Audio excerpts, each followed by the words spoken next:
자, 오늘 본문은 우리에게 굉장히 중요한 질문을 던집니다. 의인은 어떤 사람이냐? 완벽한 사람이냐? 한 번도 안 넘어져 본 사람이냐? 이 질문이에요. 대답합니다. 우리 예상과 달라요. 의인은 한 번도 넘어지지 않은 사람이 아니다. 오히려 7번 넘어지는 사람이다. 성경에서 7은 완전수예요. 그래서 7번 넘어져도 라는 말은 정말 많이 넘어져도 라는 뜻입니다. 우리는 7번보단 12번이 조금 익숙해요. 아유, 목사님, 저 12번도 더 넘어져 봤어요. 이렇게 얘기하잖아요. 그게 익숙할지 모르는데 성경에서 7번은 엄청나게 많이 넘어졌다라는 뜻으로 우리가 이해하면 됩니다. 자, 7번 넘어져도 이 말을 들으면 생각나는 노래 혹시 있습니까? 깜짝이야. 연식이들 좀 되시나 봐요? 네. 7번 넘어져도 일어나라. 이게 무슨 노래죠? 개구리 왕눈이 울지 말고 일어나 피리를 불어라. 필릴리 개굴 필릴리. 저도 어릴 때 참 많이 불렀습니다. 솔로몬이 말하는 게 넘어지는 게 문제가 아니다. 의인도 넘어질 수 있다. 의인도 실패할 수 있다. 의인도 상처받을 수 있다. 하지만 의인에게는 중요한 특성이 하나 있다. 다시 일어난다는 것이다. 오늘 말씀의 핵심이 그거거든요. 여러분, 걸음마를 배우는 1살짜리 아기를 생각해 보세요. 걸어가다가 넘어지고 잘못하면 무릎 깨지고 이마도 다치기도 하고 엉덩방아 찢는 건 대수고요. 많이 넘어집니다. 그때 울면 부모는 얼른 가서 안아주고 달래주고 세워주고 걷는 거를 포기하라고는 안 합니다.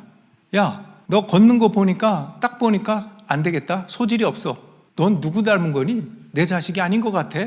이렇게 말하지 않습니다. 오히려 부모는 아이가 넘어질 때마다 괜찮니? 하고 일으켜 세워줍니다. 눈물 닦아주고. 근데 참 신기하죠. 그래 놓고 또 걸어보래요.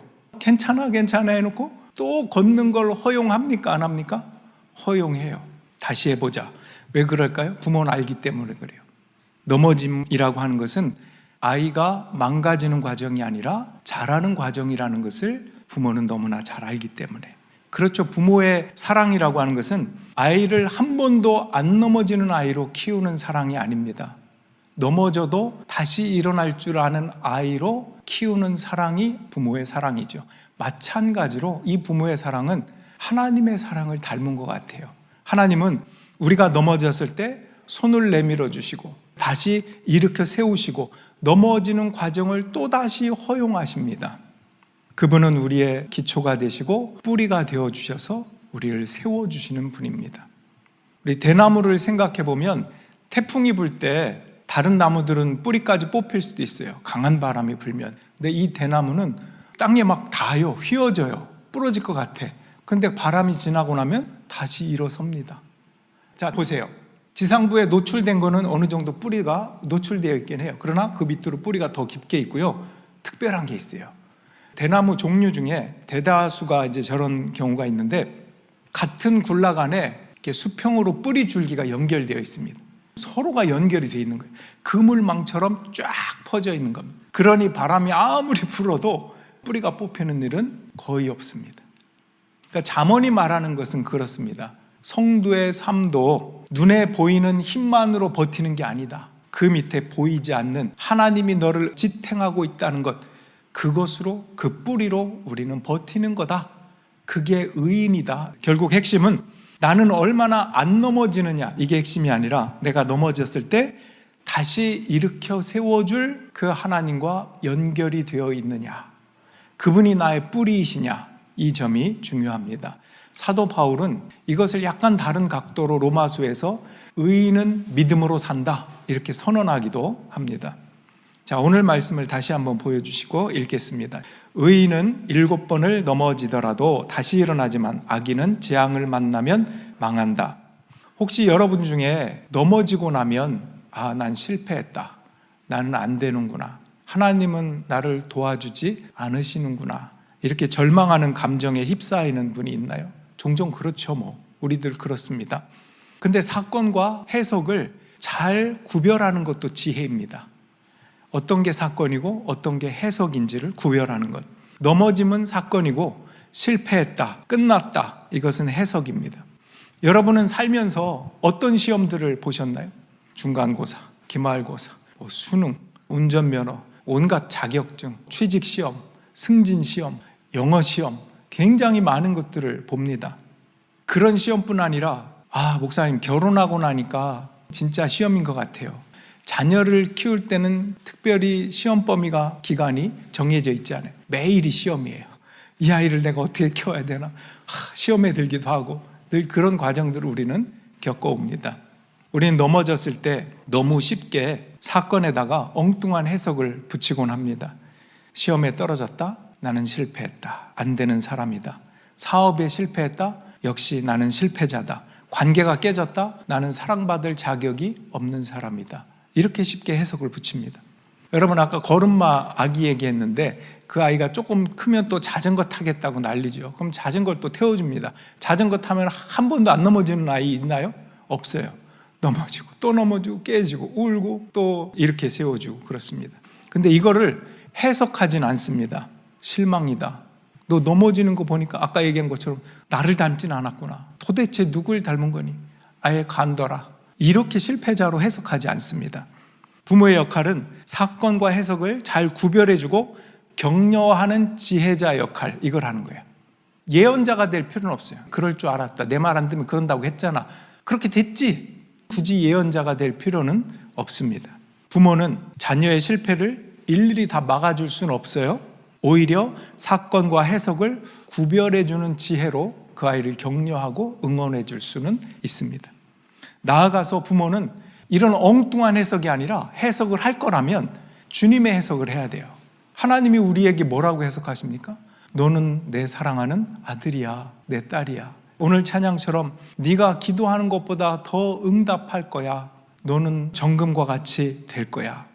네가 넘어졌다는 것은 뭔가 시도하느라고 발걸음을 내디뎠다는 뜻이야. 그러니까 포기하지 말고 좌절하지 말고 넘어진 자리에서 얼마든지 배우고 다시 일어나면 되는 거야. 이게 부모의 진심이잖아요. 또한 여러분을 향한 하나님 아버지의 진심이기도 합니다. 그렇게 격려받고 다시 일어난 사람은 넘어졌다는 사실 때문에 이전보다 조금 더 나아지게 돼요. 지혜를 얻으니까. 다시 일어난 사람은 자전거를 타도 지난번에 넘어졌던 그곳에서 속도를 조금 줄인다거나 조심해서 탑니다. 관계 속에서 넘어졌던 사람은 내가 이렇게 말하는 것, 그 상대방의 마음을 살펴주는 것, 이런 것들에 대해서 지혜를 더 얻게 됩니다. 반복되는 넘어짐과 일어남의 사이에서 더 나은 지혜를 얻는 것이 오늘 말씀에 의하면 의인이다 라고 하는 거예요. 의인은 한 번도 안 넘어진 완벽한 사람이 아니라 엄청 넘어진 사람, 그러나 넘어짐 속에서 다시 지혜를 얻고 일어난 사람이다. 적용해 보자면 우리의 삶의 어떤 문제들은 한 번 기도했다고 해결되지 않습니다. 내 습관이 한 번 결심했다고 해결되지 않는 것과 같습니다. 어떤 상처는 한 번에 낫지 않습니다. 어떤 관계는 내가 한 번 사과했다고 회복되지 않습니다. 한 번에 변화되면 좋겠죠. 내가 이렇게 하면 결과가 탁 나오기를 원합니다. 하지만 아기가 한 번에 어른이 될 수 없는 것처럼 의인과 성도는 수많은 넘어짐과 일어섬 속에서 배워가는 사람이다. 여러분 오늘 말씀이 잘 정리가 되었죠? 여기서 끝이 아닙니다. 사실 오늘 본문은 한 절만 보여드렸지만 이 구절이 그 다음 절과 연결되어 있고 거기에서 배울 지혜가 하나 더 있습니다. 한번 이어서 보여드릴게요. 24장 17절 18절 원수가 넘어질 때에 즐거워하지 말고 그가 걸려서 쓰러질 때에 마음에 기뻐하지 말아라. 주님께서 이것을 보시고 좋지 않게 여기셔서 그 노여움을 너희 원수로부터 너에게로 돌이키실까 두렵다. 자, 이 말씀은 조금 더 나아가고 싶다라는 분이 계실 것 같아서 이 부분도 조금 말씀을 드리려고 합니다. 우리가 살다 보면 많이 비교해요. 친구가 좋은 차를 사면 쟤 잘 나가네 나보다. 친구가 승진하면 나보다 앞서가네 제가. 좋겠다. 난 뭐 하고 있었나? 이렇게 비교하곤 합니다. 그러다가 어느 날 그 친구가 사업하다가 어려움을 겪게 되었다. 그러면 말은 이렇게 해요. 아이고 얼마나 힘들까. 근데 얼굴은 환해져요. 왜 그럴까요? 그렇게 비교하고 그 친구 앞에서 나의 존재감을 해석해 왔기 때문에 그런 얘기를 들으면 어떤 땐 부럽다가 또 다른 얘기를 들으면 기뻐해요. 여기 보니까 원수가 넘어질 때 즐거워하지 말고 그랬잖아요. 기뻐하지 말라고. 근데 여러분, 친구가 원수가 돼요. 모르는 사람이 원수가 되는 경우 있나요? 우리의 가정, 친구, 가까운 사람이 원수가 돼요. 그러니까 여러분 지금 미워하고 있는 사람은 저 멀리 아프리카에 있는 누군가가 아니에요. 여러분이 친했던 사람, 그 사람과 원수가 되어 있는 경우가 많습니다. 원수가 넘어지는 것을 기뻐하지 말라. 이걸 보고 주님께서 좋지 않게 여기셔서 그 노여움을 너희 원수로부터 너에게 돌이킬까 두렵다. 여러분, 이유가 있습니다. 요거는 그냥 단순하게 그러다 너 벌 받아 조심해 이런 차원보다는 조금 더 깊은 얘기니까 주의 깊게 들어보십시오. 원수가 넘어질 때 기뻐하는 그 마음의 밑바닥을 들여다봅시다. 솔직하게. 그 밑바닥에는 어떤 가정이 깔려 있냐면, 거봐, 너 언젠가 그럴 줄 알았다. 저렇게 나쁘게 살더니 결국 벌 받았네. 이런 판단 속에는 우리가 이건 모를 수도 있는데 잘 들여다보면 나는 저 사람 같지 않아 라고 하는 오만함이 자리 잡고 있어요. 나는 저 사람과 같지 않아. 이것은 내가 7번 넘어져도 하나님과 연결되어 있어서 다시 일어난 존재라는 것을 까마득하게 잊어버린 영적 건망증에 걸린 상태입니다. 예수님은 바리새인이 자신의 힘으로 오만함, 우쭐대는 것에 대해서 책망하신 분입니다. 에스겔 33장 11절, 나는 악인이 죽는 것을 기뻐하지 않고 오히려 악인이 그의 길에서 돌이켜 떠나 사는 것을 기뻐한다. 아멘. 여러분, 우리가 이 말씀에서 그렇게 자유롭지 못해요.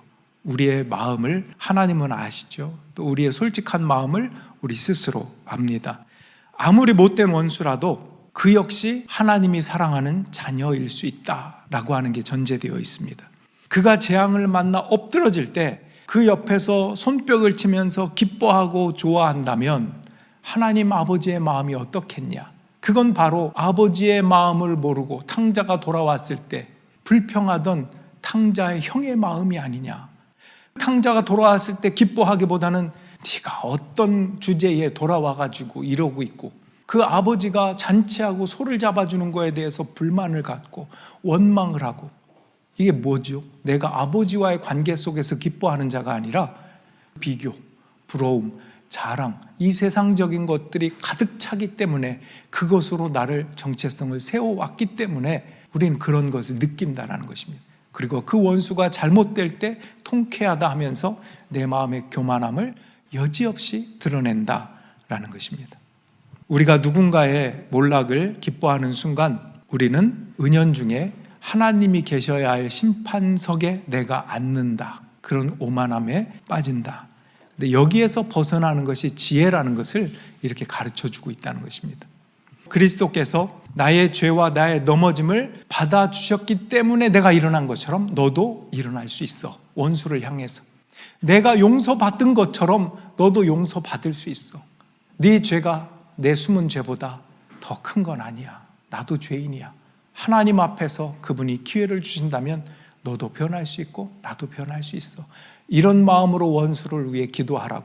우리 마태복음 5장 44절 읽어보겠습니다. 시작. 너희 원수를 사랑하고 너희를 박해하는 사람을 위하여 기도하라. 어떻게 기도할까요? 하나님, 저 사람이 잘못한 것은 분명합니다. 그러나 그 사람에게도 회복의 길이 있다면 열어주십시오. 그리고 원수가 잘못될 때 제가 기뻐하지 않게 해주십시오. 심판자의 자리에 앉지 않게 해주십시오. 이렇게 기도하면 참 좋을 것 같습니다. 잠언은 우리의 내면을 들여다보게 해요. 너는 무엇을 기뻐하느냐? 너는 무엇에 연결되어 있느냐? 너는 무엇을 부러워하느냐? 무엇을 근거로 삼고 있느냐?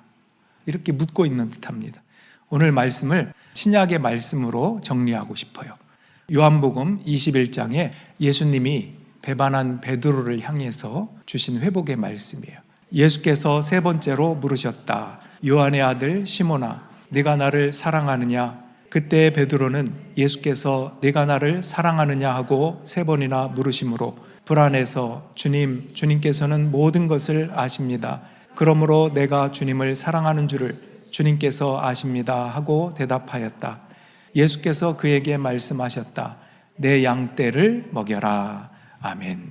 예수님에게 있어서 베드로는 원수 중에 원수잖아요. 친구였다가 배반했거든요.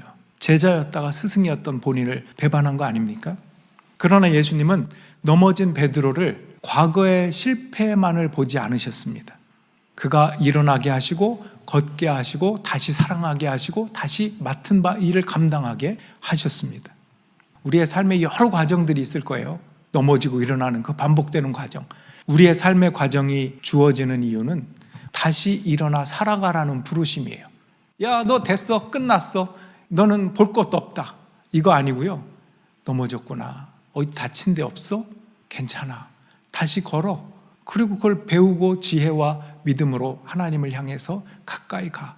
네가 엄마니, 아빠니, 부부니, 부모니, 자녀니 모든 네 맡겨진 그곳에서 나의 지혜를 가지고 사명을 감당해. 내 양떼를 쳐라. 이렇게 부르셨다라는 것입니다. 우리는 한 번에 완벽해지는 사람이 아니라 주님의 은혜로 끊임없이 일어나는 사람입니다. 우리는 다시 일어나는 것이고 다시 아버지를 만나고 다시 연결되어 회복되고 오늘처럼 다시 예배 드리는 것입니다.